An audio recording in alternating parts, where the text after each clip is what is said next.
So we're missing our partners, the village trustees. They may be just running late. I don't know. So, but in an effort to stay on time, I think we should just go ahead. Okay.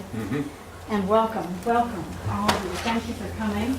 This is the final public meeting of the Shared Services Highway Department effort to look at highway services as shared among the town of Red Hook, village of Red Hook, and village of Tivoli. And as most of you know, this was sponsored by funding from Dutchess County Municipal Consolidation and Shared Services Grant more than a year ago. And I am in the happy position of being able to turn this over and let somebody else do all the talking for the rest of the meeting. So, but we'll all chime in and we'll all have opportunities to speak. So this is our wonderful consultant. He has been a pleasure to work with. Tim Wiedemann of Roundup Consulting. Thank you for coming tonight and leading us through this. My pleasure. Thank you, Sue. And thank you, Sue and Teresa, for the snacks tonight. I really appreciate it. It's kind of some extra energy boost on an evening here when I'm sure everyone has other places to be on a beautiful evening, so I'm going to be pretty brief and quick. But a couple things before we start. First, just want to acknowledge the folks viewing on Panda, and so some of what we talk about here tonight you all may be familiar with, and so bear with me as I go through this kind of step by step for the benefit of those joining us via Panda who may not be familiar with this project. And I want to thank also the rest of our committee members, our Highway Study Committee members, many of whom are here. So Harry, Sue, Teresa were on that, Jean Ann, and a couple other representatives. We had Mayor Blundell from the Village of Red Hook and Brent from the Village of Red Hook, and as well, with the transition in the mayor at the Village of Tivoli, we're happy to have Brian and happy to have Joel now on the committee as well. So my name is Tim Wiedemann. I am with Roundup Consulting. My partner on this effort has been Peter Fairweather of Fairweather Consulting based in New Paltz. Peter couldn't be here tonight, but he's been with us throughout the study process, advising, attending public meetings, and helping with the overall effort here. And as Sue alluded to, the study that we're talking about today, that we're concluding really with today's public meeting, was funded through a planning grant from the Dutchess County Municipal Consolidation and Shared Services Grant Program. And so we'll talk a little bit more about that because that actually plays into the plans moving forward now that this study is coming to a close.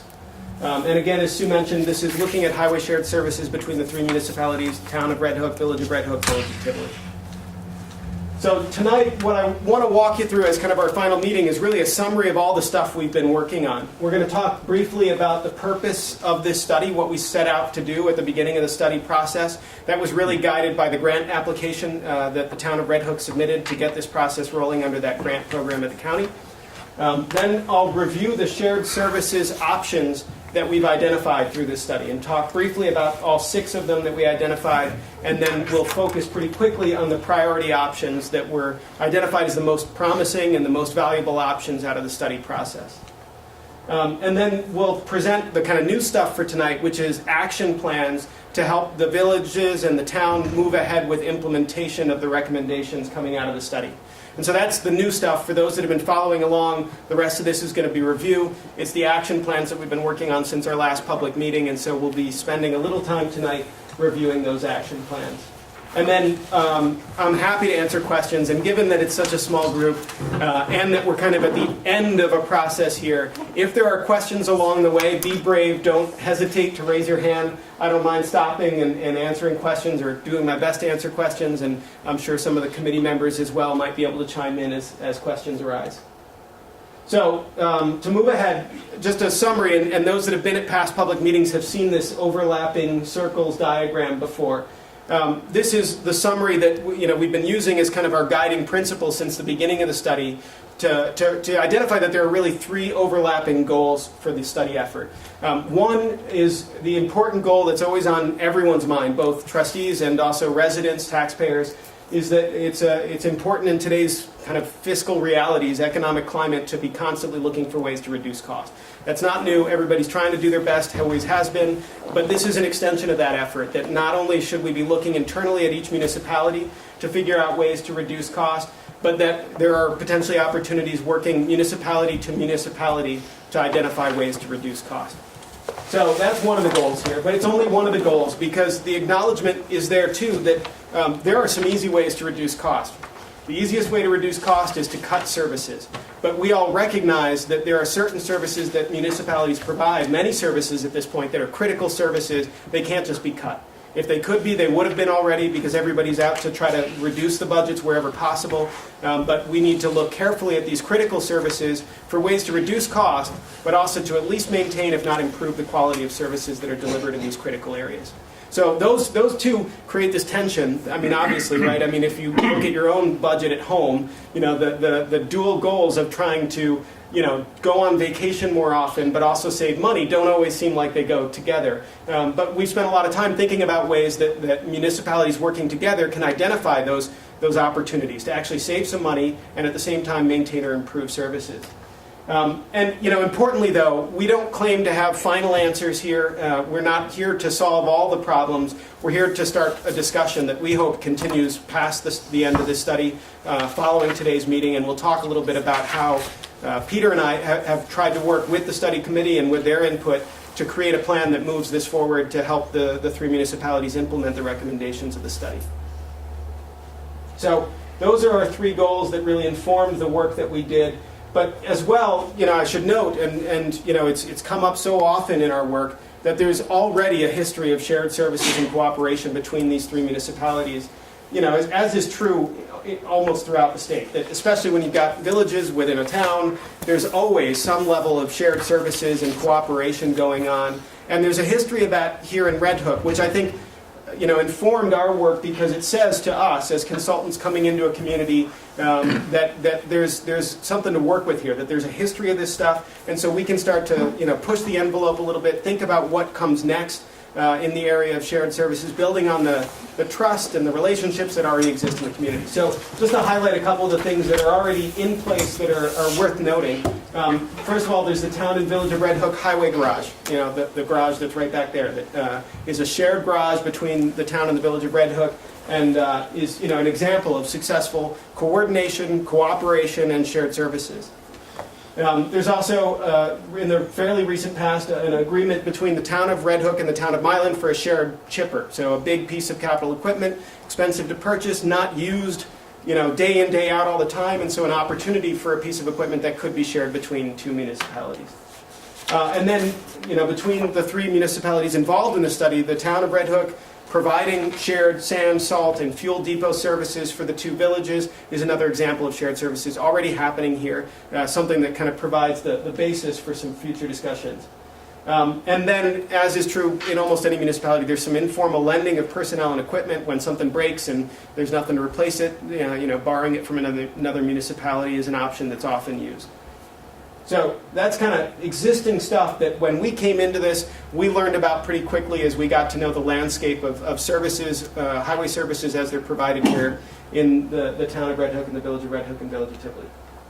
So what we've been up to for the last year, and actually Sue and I were looking at the schedule, and it was April 2nd, 2014 when we had our first public meeting. March 19th was the first meeting where Peter and I came and met with the study committee and kind of kicked off the project. And so for over a year, we've been working on a set of tasks that are outlined on this kind of work plan diagram up here. We started out with the exciting task of project initiation, which involved that kickoff meeting, which was actually, it was actually pushed just over into April. We had our kickoff meeting with the steering committee and then our public kickoff meeting. And then we put together a website and a summary of that first meeting. That website still is up there. I've got the URL at the end of this. That's where we've been constantly feeding material from our public meetings, our committee meetings, the study deliverables. They're all up on that website, which I'll share the URL in a little bit here. The second task was where we kind of did an existing conditions analysis. That's where we learned about those previous existing shared services. That's where we collected a lot of data, and it was kind of painful actually. We collected a lot of data from all three of the municipalities about things like staffing, equipment and supplies and tools, facilities, the activities that staff do. And there's a lot of information that we gathered in that early stage that informed the rest of this study, and we'll talk a little bit about what that data gathering revealed in just a minute here. So that was actually a fairly lengthy process. It involved a bunch of interviews, and then we put together a draft report. And then we revised that report and had a public meeting, I think that was back in October or so, where we presented that existing conditions report and shared that with folks. And then once we had a good grasp on what's going on, we turned to looking at options for shared services and consolidation and evaluating those options. And I'll talk a little bit more about what that entails. What is identifying an option look like, and what was the process we used to evaluate those options. That was also a fairly lengthy process. We had some workshops with the study committee and with the staff and departments that looked at SWOTs. So for those that aren't initiated into the consultant lingo, that's strengths, weaknesses, opportunities, and threats. So talking with each department about where do they see challenges for their department, what do they feel like they do really well and have a good handle with, and then what's coming down the pike as kind of new trends emerge that could potentially cause challenges or be something that could be an opportunity. So those informed our discussion about what options there are for shared services, and then we put together a memo summarizing a whole bunch of options that we think were something that's worth looking into. And from there, once the options were defined, we started looking at the feasibility of those options, looking at politically, is it doable? Legally, is it doable? What would be the financial impact of it? How would it impact staff? All that kind of stuff. And then we had a public meeting. This one was back in the early winter, February, I believe. And we kind of reviewed that with everybody and had some discussions about it and put some revisions into the final version. So that was kind of our last public meeting, and now we've gone one step further. We've said, look, there's some options that came out of that seem like they're doable, that seem like they could actually, the 3 municipalities could work towards them pretty quickly. And so we identified those and said, look, here, let's create a roadmap to get that done. And so that's what we're going to review at the end of today and just show you what we think is the next steps coming out of this study process. And I think we mapped those out in pretty detailed form, had some discussions that will, I think, grease the skids to make some of this stuff actually happen. All right, so we've got some final stuff to do that's really technical work with the grant that the town received, and we'll be working on the town with that in the next couple weeks. So this is really the end of something here. This is the last time that Peter and I will kind of be involved in providing the input to the committee as they work through this process. And so this is our final public meeting. But we see this as kind of an artificial end. It's just really Peter and I that go away. But you all, obviously, this is an important issue that continues to be on the fore. And so this really is kind of just a transition to the next step, which is to implement the findings. And we've provided these action plans to help make that transition successful. Okay, so to walk through stuff that, for those that have been following along, is old hat. Our first report examined the services and the structures of the departments involved in the study. So again, we met with staff, we gathered a lot of data, and we looked at what are the services that each municipality provides, and what's the department structure within those which those services are provided.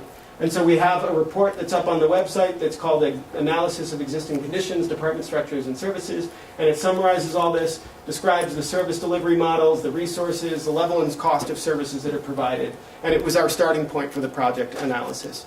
And so you can take a look at this. It's fairly lengthy and technical, but there's some charts in there that I think are pretty revealing. And then I'll summarize the major finding that I think comes out of this that really informed the rest of the study process going forward. And that was that the term highway services is not as clear as you might think it is. And so I think those that work in highway departments or DPWs in villages know this already. It was kind of pretty common sense. And in some level, I think everybody on the committee knew it, but when we really confronted it, it became clear that it's a real challenge.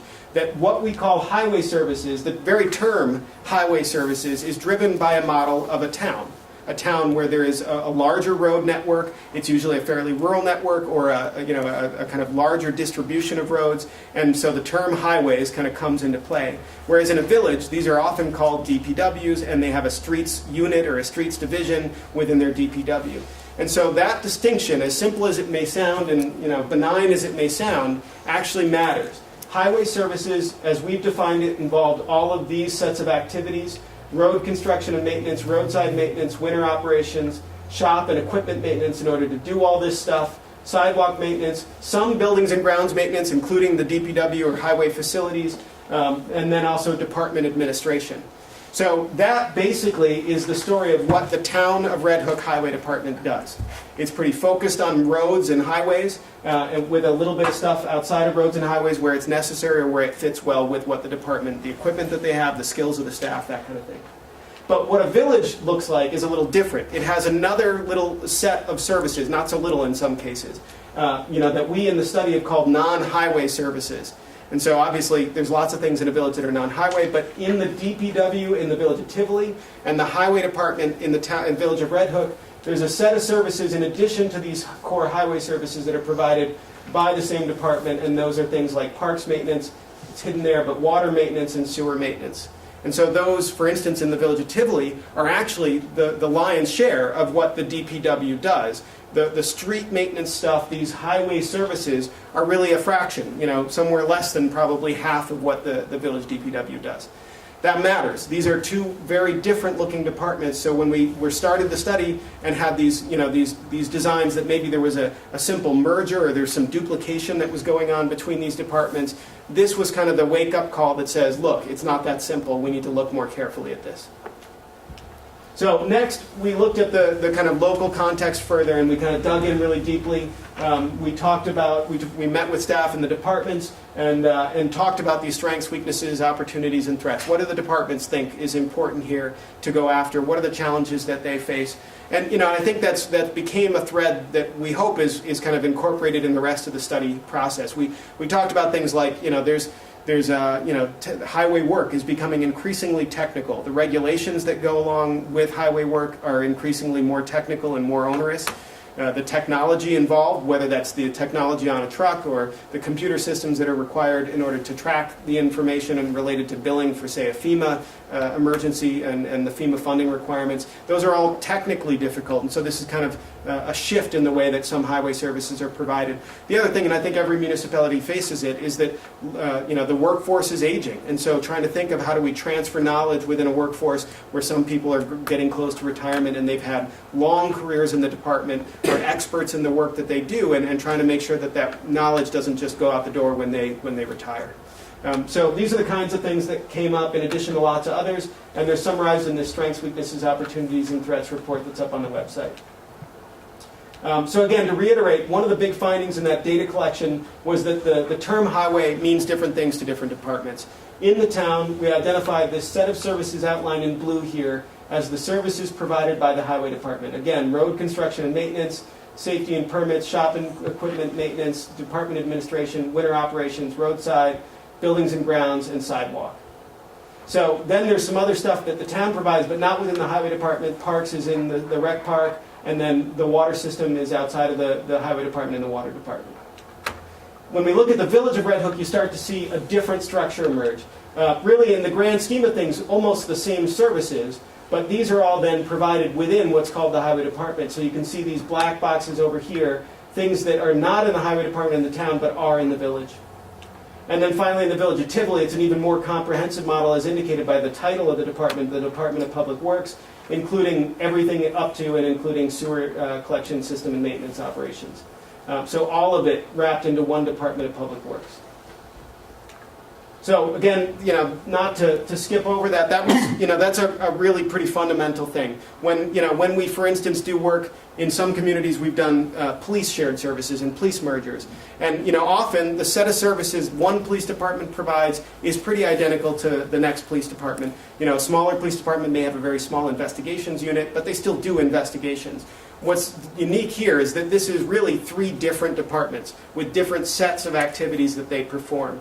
And I think that is echoed in some of the stuff that we'll talk about in our recommendations, the options that we identified. It informs why we felt pretty quickly an option of a consolidation, a merger of these departments doesn't necessarily make sense right now. There are different services provided in each department. To try to mesh those together would be a messy thing, and it's hard to envision how that would work.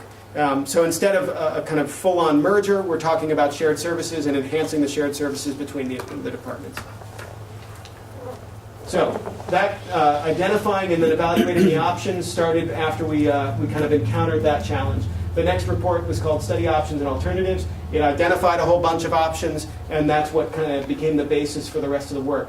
Those options, which are kind of specific ways that the three municipalities might work together, included these 6.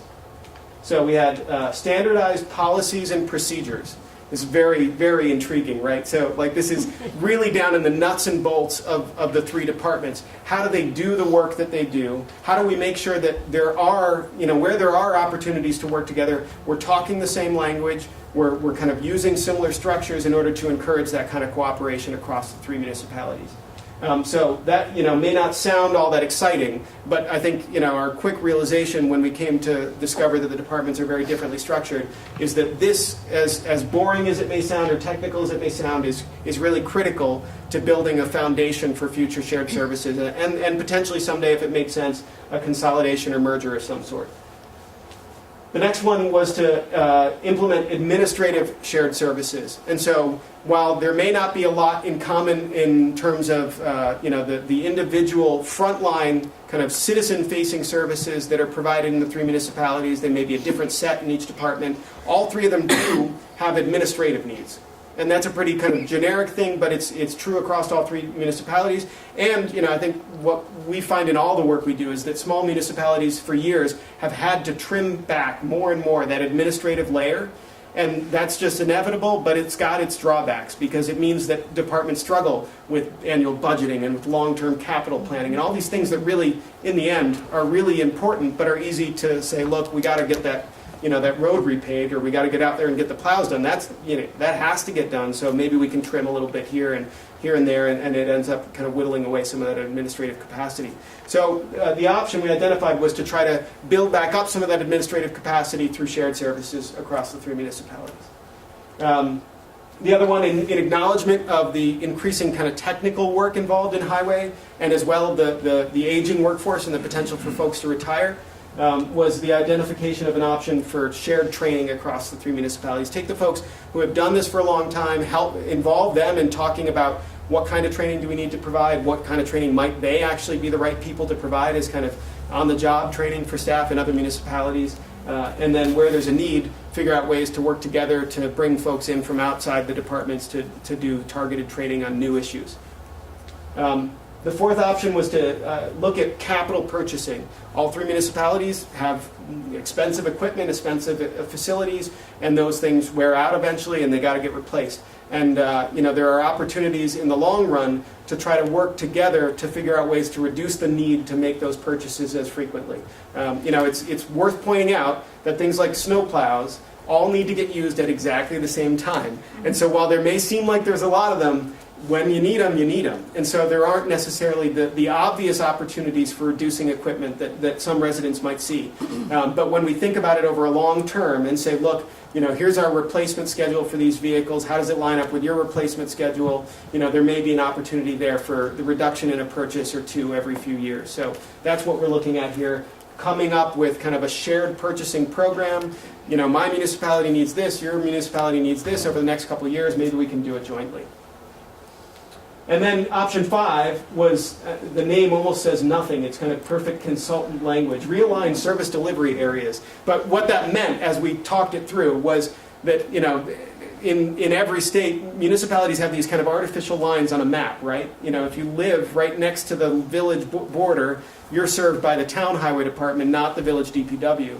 But in some cases, that really doesn't make sense from a service delivery standpoint. If the plow has to go into the town in order to get onto the next village road, why is it that the village isn't just plowing that part, and isn't maybe just maintaining that part? And the same goes in every permutation, that maybe there's some village roads that the town is driving on that they should take control of, and in terms of maintenance and operations, and then county as well, and state DOT. There's all these entities providing this service, and they're doing it within the confines of a political boundary, not necessarily the best service delivery area. And so, we talked at length about this. This is challenging. It involves, talking with the county, and the county may be easy compared to DOT, and trying to figure out ways to align services across those three municipalities, plus the county and the state. And so I think we kind of put this on hold pretty quickly, but it's worth, it's kind of an intuitive thing, and it's worth making sure that it stays on the radar for maybe some future date. And then the sixth option was the consolidation option, looking at merging 2 or 3 of the departments together to have a single department that provides highway-related services in a couple or all 3 of the municipalities. And I think I've already mentioned that this is one that the structures of the department being so different the services being, I guess maybe the terms sound similar, but maintaining a street in a village looks a little different than maintaining a highway outside in the town somewhere. And so the kinds of services that are provided aren't always as kind of in mesh with each other as you might think. And so, I think the realization pretty quickly was that this is an enormous leap. This is not just the simple next step in something. This would be a very big leap that could have some real disruption in the delivery of services, and that it's probably not a wise thing in the short term. So those are the 6 options that came out of our kind of brainstorming and trying to figure out if there's some things here that could work. And in the end, those first 4, as I'll kind of talk through in a little bit here, are the 4 that were recommended to move forward with. Options 5 and 6, because of the complications involved with them and the challenges involved with them, we didn't feel were options that should be pursued. So all of this is summarized in 2 reports: the feasibility study of options and alternatives that kind of talks about the political, legal, and operational feasibility of each of these options. First of all, legally, is it something you can do in New York State and according to state and county and local law? And then operationally, does it kind of make sense, at least in a kind of broad brush way for the departments? Would it help them actually do their work better? And then legally, politically, is there a sense that people would support this in the community? Is it something that the community kind of generally, it seems, would want to have happen? So that's the feasibility study. And then the impact analysis took a kind of more dollars and cents approach to looking at what would these do to the cost of services that are provided.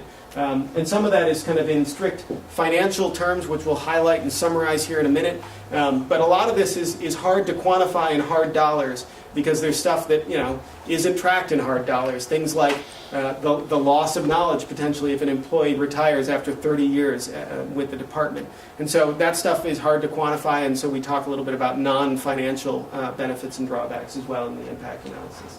So these are both up on the website, and again, fun reading if you want to fall asleep. But the exciting, or the most valuable parts of it, I'll summarize up here. So options 1 and 2, these are the standardization of the kind of policies and procedures across the 3 municipalities, and then we've combined that with this idea of a shared administrative support structure. So beefing up the administration of the 3 municipalities through shared services. We identified some financial impacts for that, really kind of in 3 categories. The first being that we feel that implementing these could reduce overtime and part-time expenditures, especially for the 2 villages. And so that would be brought about because through the shared administration, it would be easier to schedule and streamline some of the work and to implement some new processes like work orders to help drive some of the work that needs to get done, helping to plan better and coordinate the workforce a little bit better. All of that improving worker productivity, which means full-time workers could get more done, and then there'd be less of a need for part-time and overtime. And so we feel that there was a savings potentially in the range of $11,000 to $15,000 for that. We also feel the same thing really applies to expenditures on equipment and materials. And so by kind of tracking this better, having better record keeping about the utilization of equipment and materials, kind of trimming those budgets for equipment and materials over time, generating savings of between $25,000 and $30,000.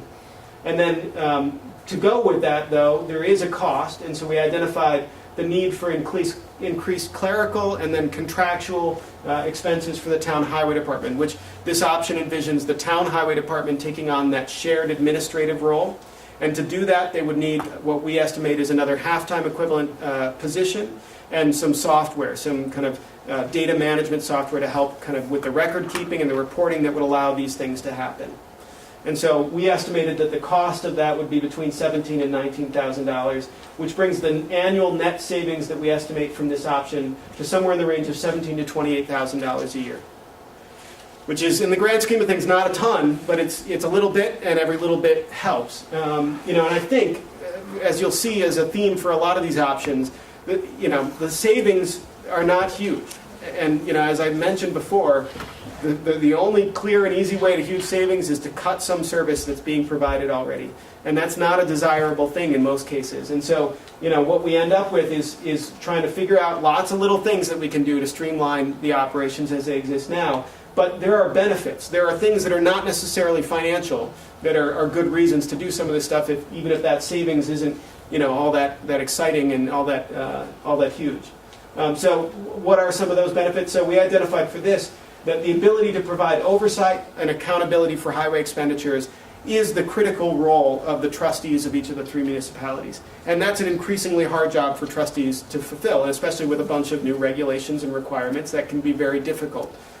And especially also if there's kind of a slow whittling away of some of the administrative layers in the department itself, that less and less time for a working foreman to spend doing record keeping, or for the town highway superintendent to spend generating reports. And so the need is there to provide this stuff as a way to increase that oversight.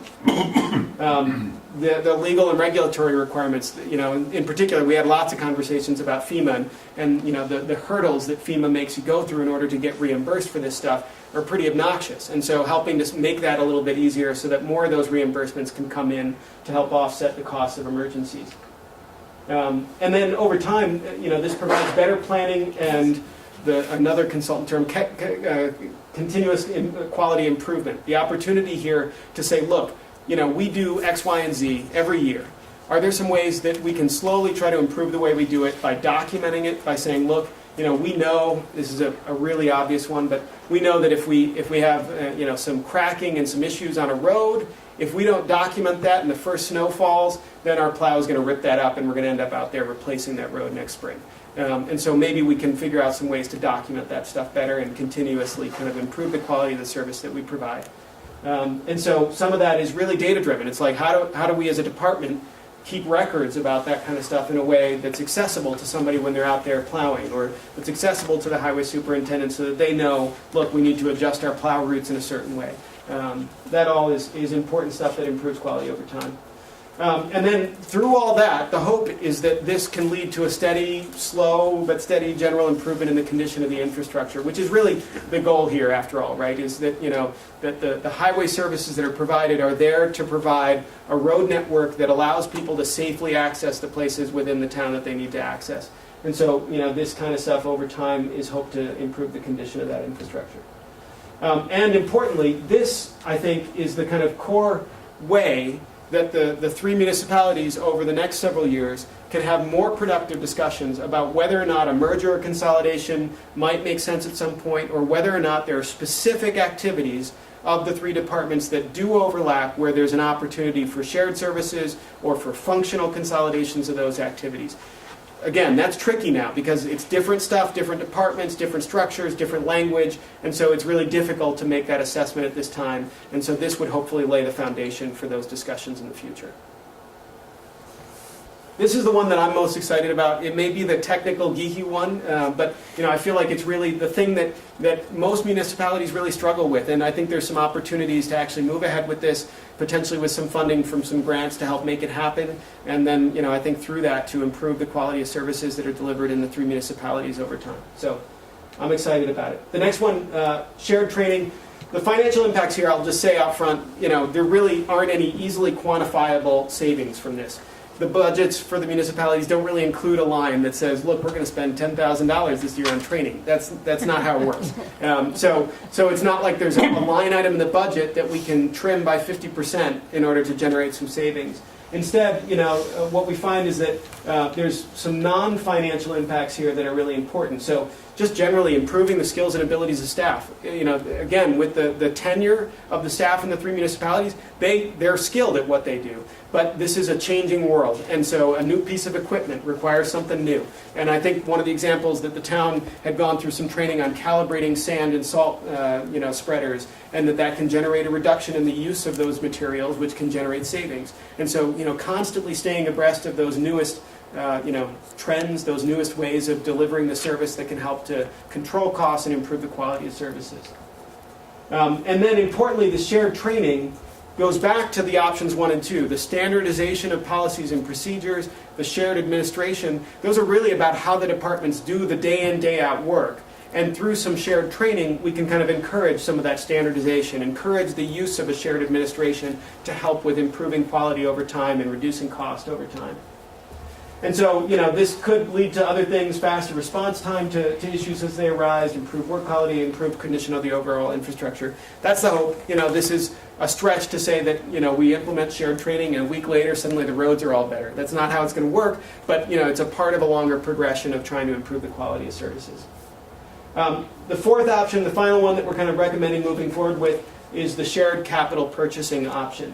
And so this really involves each of the 3 municipalities very deliberately going back to their records saying, do we have a very thorough inventory of all of our assets and equipment and facilities that we use for highway-related services? That's something that every municipality has to some extent, but it's not always in a very actionable form. It's not always something that says, look, we bought this piece of equipment in this year, here's the price we paid for it. It's scheduled, usable life was 15 years. That was, that ended 2 years ago, so we're past the useful life. Do we think we need to replace it this year? When are we planning to replace it? What is a realistic replacement cost? We bought it for $10,000, but to replace it now is going to be $50,000. These are the kinds of things that I think boards probably stay awake at night worrying about, and they're things that I think are very valuable for the purposes of not just doing the job of kind of being stewards of the financial resources of the municipality, but also for being able to work together as municipalities. Having that stuff in a good form allows the 3 municipalities to sit down at a table once a year maybe and say, look, here's the equipment we need to replace. Did you already just replace something? Are you thinking of buying something too? Maybe we can share it, or maybe if we're going to buy 2, we can approach a vendor and get a discount. So there's lots of options that I think are worth exploring. And so we identified a potential here of savings of about $20,000 by avoiding the purchase of 2 pieces of equipment over the near future. And so the trick here is that this is not necessarily a savings that would hit the budget, because a lot of times this equipment isn't actually in your appropriations in your budget. It's somewhere lurking out there as kind of an unknown, that a piece of equipment is going to fail 2 years from now, and suddenly you're going to have to figure out how to raise the funds to pay for it.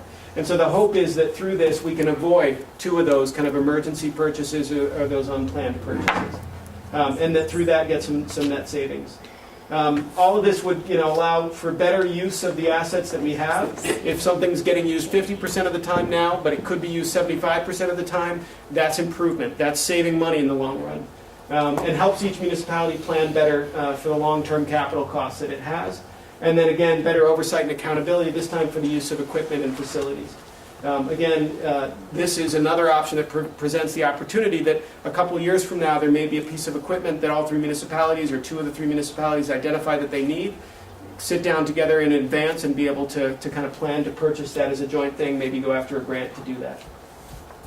So, to summarize, we kind of put all 4 of those options onto the table. The political, legal, operational feasibility, all of them pretty good. Operationally, standardization and shared administration is going to be a little tricky. The savings here kind of adding up to the range of $36,000 to $49,000, and then some benefits that are not quantified in dollars here, mostly in the standardization and shared administration. So we have ruled out that option of consolidation and merger. Those options are more likely to succeed in the future if they're desired in the future, if these options are implemented. They provide a platform for more informed discussions about a consolidation or option. Yay or nay, they help to have that conversation in a way that's productive. So, to quickly summarize the action steps now. So that's kind of where we left off at our last public meeting. I'm going to summarize what comes next, and I put these kind of in a progression that I think makes sense in a lot of ways, and you'll see as I go through it. So the first thing, we've actually developed a draft intermunicipal agreement, that's IMA, regarding the implementation of those 4 priority study options. So it's a pretty general agreement that the 3 municipalities could move forward with to adopt each, and it says basically that we agree as a municipality that we're going to move forward with attempting to implement the options coming out of this study.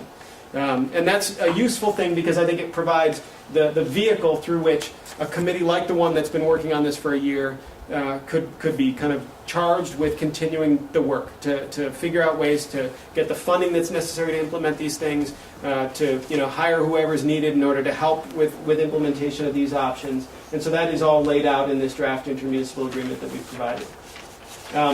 With that, we feel that once that agreement is signed, there's really nothing holding back in terms of implementing some shared services around training. That's something that could happen tomorrow. It could happen without an intermunicipal agreement. It's something that should happen regardless of whether or not an intermunicipal agreement gets signed. But we feel like the best option here is to go forward with the IMA and then start working towards a shared training program.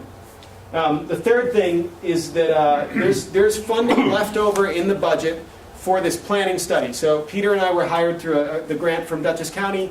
In that grant, there was additional monies above what Peter and I are being paid for the study project. And I think our recommendation would be to take those additional monies and to use them to help the 3 municipalities go back through their asset inventory and make sure it's fully up to date. And that may involve hiring somebody who can provide some valuation services to say, look, this is a weird asset. We're not exactly sure how to value it.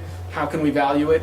It may just involve some grunt work that the budget could provide some assistance to do, of literally going out there and identifying pieces of equipment, maybe tagging them, describing them, looking through records to figure out when they were purchased and for how much, that kind of stuff.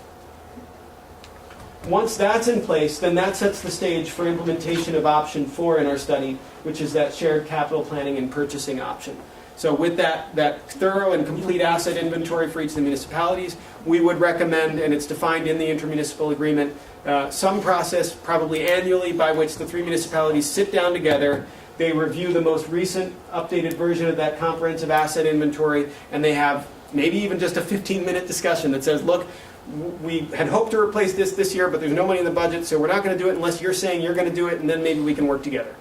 That's the extent of that conversation, but that can be a very valuable conversation if it identifies a piece of equipment that can be purchased together or a purchase that's avoided. And then finally, and this is a subject that we discussed at our last study committee meeting, we recommend moving ahead to apply for additional grant funding under the program at Dutchess County Planning that this project was funded with for implementation. So these grant programs, this is how it all works, right? You apply for one grant, and then you leverage it and you turn it into the next grant. And that's me talking as a consultant that sees this on both ends. That's what a municipality like Red Hook and the Village of Red Hook and Village of Tivoli should be thinking about with this stuff. But it's also what Dutchess County Planning has set this kind of grant program up for. That municipalities that are serious about this stuff will do a plan, and when they finish that plan, if they're still serious, then they can apply for some implementation funding to help get it done. And so we recommend moving ahead with that application for additional grant funding to implement, in particular, options 1 and 2, the shared administration and the standardization of policies and procedures. We feel that that's going to involve probably some form of consultant, some sort of advisor to help with developing the standardized procedures. This is something that Teresa and the staff at the town are very knowledgeable, but it's not like they have 5 extra hours a day to sit down and write policies and procedures and to figure out how those policies and procedures align with or don't align with the way that things are done in the 2 villages. So we feel that that's something that somebody will need to be brought on temporarily to help with, and so that's what the grant funding would help pay for, as well as a software package that the Town Highway Department has identified an option that's really, I think, a very useful tool to help with asset management and tracking of operations and activities of the departments. And then if that money is awarded, then with that grant money to proceed with implementation of options 1 and 2, to go right ahead and start working on that standardization and the shared administration. So all that's laid out visually here. We kind of charted this out over about a year's time frame. If in the next month or 2 the boards can execute the intermunicipal agreement, that sets the stage to begin the shared training. At the same time, using the existing remaining funding in the current grant to get underway with, and then hopefully by the end of May or sometime in June, maybe complete the asset inventories, and then use that to drive a joint purchase plan for 2016. That then, if there is a piece of equipment that's identified, can drive another grant application. In fact, might be incorporated into the Dutchess County Planning grant application. If there's something that arises immediately as an equipment need that can be purchased jointly, that could then maybe work its way into that grant application. And if it's funded, then that purchase might even happen sometime in late 2015 or early 2016. And this joint purchase plan we envision is something ongoing. So each year, going back to the asset inventory, sitting down together, talking about what purchases might be coming up and seeing if there's some joint purchases that can be made. And then finally, the application for the Dutchess County Municipal Consolidation and Shared Services Grant is due, I believe, on June 9th. And so working on an application under that funding source. The awards are sometime towards the end of the year, and if the award is given for the implementation project, then to move ahead with implementation of shared administration and standardization. So that's our roadmap to try to get this stuff underway. And that's really the end of my long spiel. The URL, just for those that want to dig a little deeper into any of this stuff, the URL's up there. It's redhook.rondoutconsulting.com. It's also linked from, I think, all three of the municipalities' homepages. Somewhere on the homepage, there's a link to the Highway Shared Services Study website, and that'll take you to this website. Now, is tonight's material available to It will be town tomorrow clerk morning. tomorrow Yeah, morning? yep, it will be Okay. tomorrow morning. Because I think people are, you Yeah. know, more likely to go on the town website. Yeah, and we, at this point, there's lots of stuff up there. It's been a Right. year, and so we've accumulated a lot of stuff. Most of the stuff that I alluded to is in this link, Project Documents. If you click on that link, it'll take you to the feasibility study, the existing conditions report, all of those reports that I mentioned. All right, so with that, I've kind of held you captive for a while. So questions? Anybody have any questions? Anything that, as I went over it, you were kind of scratching your head or disagreed with? Or Well, we can get a it'll copy of that include all timeline yeah. thing. Is that in your? Yep, that'll be right in the presentation that I'll send to Sue and the committee tomorrow morning, and then we'll get up on the website as well. This thing? Yeah. Yep. That's what we need more than anything. Yeah, that's the kind of most important piece of this, right? Yeah, we can make sure that even is, as a one-pager, is somewhere Yeah, available. do that so we could Yeah. isolate it. Yep. Oh. Well, up with the lights? Really, no other questions? They want a cookie. Yeah, I'm standing in the way of the cookies. You don't get cookies unless you ask a good question. Okay. On the projected savings portion, Yep. when we share admin, you project looking at 36 to 42,000, whatever it is. Yeah, let me go back to that. This is for just shared admin. We're looking at savings maybe of 36 to 45, but then there's some cost too. So the net is about 17 to 28. Yeah, let me just check from one of the other months here. Let me just. Seems to me there's one when you gross a few options together. Was one that was at 36,000. Yeah. That's if we put all of the ones we're recommending together. Yeah. Let me get to that. This one, 36 to 49. Yeah. So that's projected savings, but then we're talking about another grant, phase 2 granting to address costs that are Yep. 50-ish thousand. Yeah. So we're in a funny thing, like we have to spend 50 to save 36. Right. I mean, I should have put a slide up that says that, because this is looking at annually. This is looking at, if you do these things, our estimates are that you will kind of structurally change the way that things get spent in these departments, so that annually you reduce by 36 to 49. But to get there isn't free necessarily, and so there's a one-time cost that is what we hope the grant from Dutchess County, the second grant from Dutchess County, would help pay, and it's somewhere in the range of $50,000. But it's very dependent on getting a grant, I think, for. Yeah, it's not, I mean, at least, but it's- that's why we put this timeline together, because it was in recognition of the fact that, that especially with savings that are really fairly minor, it's not like anybody's going to be rushing to spend $50,000 to save $46,000, even though that $46,000 is every year, and so over time it accumulates, but it's still a big chunk to try to absorb into somebody's budget. But the good news is we had, at the last meeting of the committee, we Right. had the Commissioner of Planning, who is the funding sponsoring entity for the grant process, and they seemed to like what we're talking about. So even though it sounds like short-term expense, there is that long-term. I just want to clarify that. That's a really good point. Since part of that grant, if awarded, would cover for, I guess, going down to implementation of 1 and 2, the part-time employees Yep. plus the software. Yep. So. But it wouldn't necessarily come from the grant award, right? The software maybe, but. The software might, and this ongoing cost that we're saying is kind of a half-time person and the annual license fee for the software, it wouldn't really cover that because it's a one-time grant, and that happens every year. You got to pay that half-time employee. You got to pay him every year, unfortunately, I guess. But so it wouldn't necessarily cover that. But remember, that's figured into this net savings amount. So we're saying that even with that added cost, annually, this option alone is going to save between $17,000 and $28,000.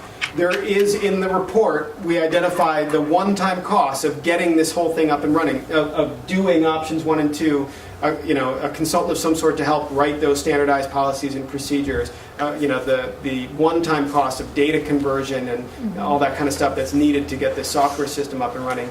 Those are what we would recommend going after the grant to cover that so that doesn't hit anybody's budget. And then in the end, this is the kind of savings that would be generated on an annual basis. As part of that grant would also cover a consultant to do the asset inventory. Well, we think that asset inventory, it could, but there's leftover money in the current grant. And that asset inventory, when you go back and read the current grant application, it talks about trying to identify duplicated assets. So I think that, and it seemed like Mr. Rafter from Dutchess County Planning agreed that you could probably rework a little bit, make a request into Dutchess County Planning to rework the budget slightly for this grant, and that would pay for that asset inventory. Any other questions? Yeah. First of all, thank you all for doing this. It's actually quite impressive. I know it's been many years in the making, and you can't do it without grant money. So I know it does take time. I did have a couple questions. My first question is not being too familiar with the process.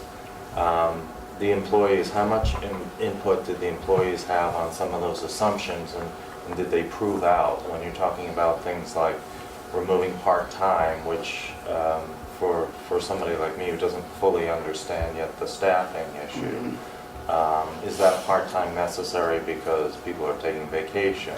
Right. My follow-up is overtime. I see, that what little savings look to be generated in good measure is because of overtime. But I recognize also with municipal employees that overtime is sometimes critical to whether or not they can actually stay as a municipal employee. Right. So have we considered some of those unintended consequences as we try to work this through? Yeah, I mean, I think I would say we've considered them, but I would also say that it's going to be the challenge. Right. That if it were easy, then you wouldn't, I wouldn't need to be here. Of course. But I think this is where, when we think about the fiscal stresses that the municipalities are under, the question becomes, how do we do this in a way that doesn't cut to the bone, that doesn't reduce the quality services, that doesn't lay employees off, and yet still tries to achieve this goal of constraining costs? Now, I guess my reason for asking the question about the overtime is the employees, along with, I'm sure, their department heads, have a good handle of whether or not that some of that overtime, it's realistic to cut it. If it's Right. if it's snow-driven, for example, Then it's not it's not in there. So that was a discussion that happened within the committee. Was we came back with a bigger number of that savings, and through conversation realized, well, that's too ambitious. Okay. That for instance, the part of overtime that is driven by snow removal or other emergencies, there is no room to cut that. But what we're looking at is the part of overtime that's driven just by the fact that work isn't necessarily scheduled in the most effective way, and that kind of scheduling drives an increased cost that could be reduced. So yeah, but that's a good question, and I think that's where the work of actually implementing this it's not a cakewalk. This is going to be, even though there's small savings, it's going to take some work to make sure that those savings are realized.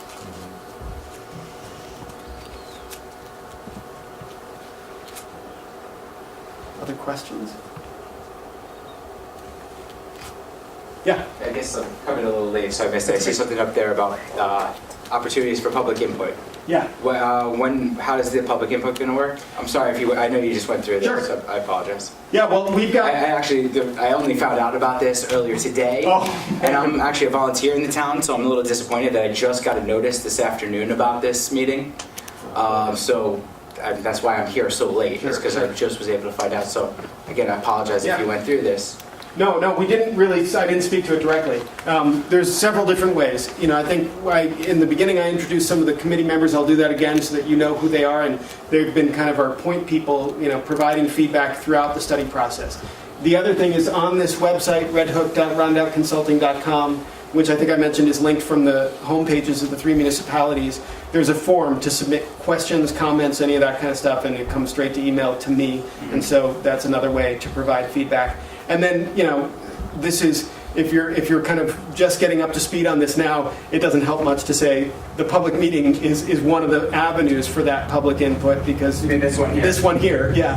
But Really? This was one of the avenues. yes, yeah. And I'd like to say that, first of all, I appreciate the work you're doing, but I'd like to say that the town board members that are here, I'm highly disappointed that I, as someone who volunteers in the Hey, Tim, community, just- Yeah. I'm only finding out about it. But, Just I mean, make- so I'm from the town, so Yeah, I know, but, I understand. can you go back to your slide? Sure. There were more. Yeah, I think we- you should show I've that. been doing this for months. Yeah. But I'm only finding out about this particular meeting for input, to have input today.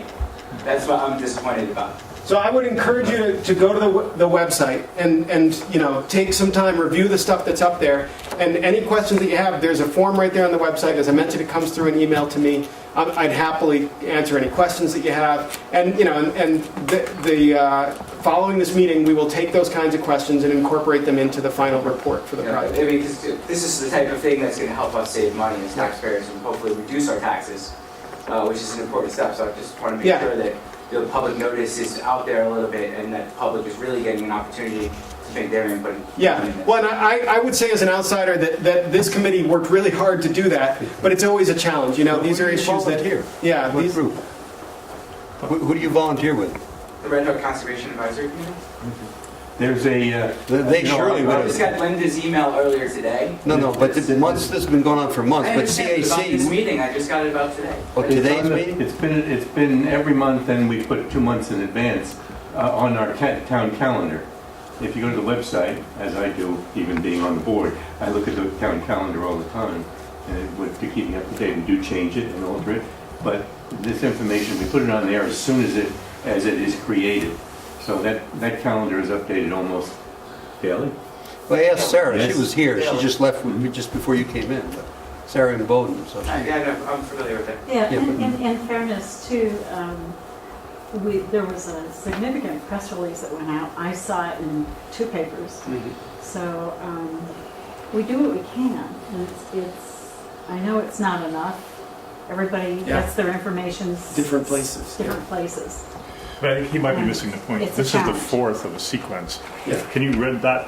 Yeah, We had one so- in Tivoli, one in Village of Red Hook. I think Yeah, we first. had one back in the spring of 2014. That was here, right? Yep, and then we had one in Red Hook in I think, Village. in the village, sometime in the middle of the study. Then back in the winter, we had one in the village of Tivoli, and now we're at this final Right, fourth with the action plan, right? Yeah. And now is the time to make comments about Yes. the action plan Yep, and the action. exactly right. Right. So again, on the website, the action plans are up there. Take a look. Submit questions through that forum, and that'll And go. until when will the public have an opportunity to provide input on the action plan? When's the next decision date? As I outlined, let me bring back up the timeline that we're looking for here. I think this is the end of our involvement as consultants on this project, and so the sooner you get comments in on the website, the sooner we can incorporate them.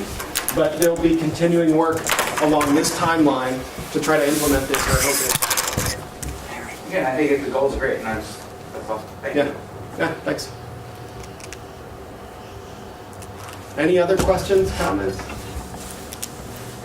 Thank you so much. Yeah, thank you all. I think you've done a wonderful job. Thanks, It's a Teresa. pleasure working with you. Thank you, I think thanks. you deserve a round of applause.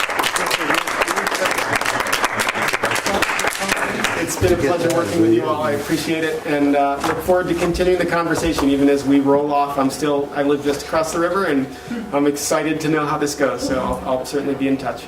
Oh, we're not going to stop trying to continue. I know. So, I know.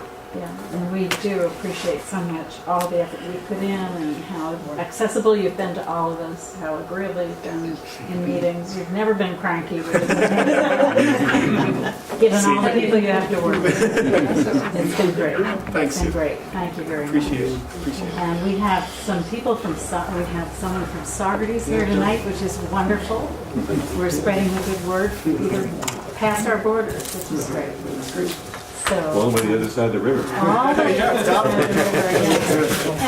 And I think I can speak for the committee members who are here, who might want to raise their hand. Oh, I did say that I would do that, so. That we would be happy to take questions, you know, and do what we can to Yeah. stay in touch with people if there are concerns. I think I warned you even back at the beginning of this that would probably be your forever role is, you know, even years from now, maybe, if some of this stuff, you know, some of the things we talked about in this resurfaced as a conversation later, we hope that you all will be kind of the folks that think, oh yeah, there was that study that we did, and let's see if we can pull that out and see if there's something valuable there. Hopefully, most of it will just kind of move ahead, and you won't need to dust off a report It's somewhere. it's already happening, which is Good. really exciting. Good. Good. I wanted to say thank you all, and stay for some more cookies. Stay if you wish. The town board is going to be available to you for the next 10 or 15 minutes, and then the town board is going to meet for a special meeting as soon as we can free up the conversation to do so. It's just one item on the agenda, but one that has to happen tonight, so. Great. Okay. Thank you, So everyone. thank you very much. My pleasure, my pleasure. It's a great pleasure to have you. So, thank you all for coming.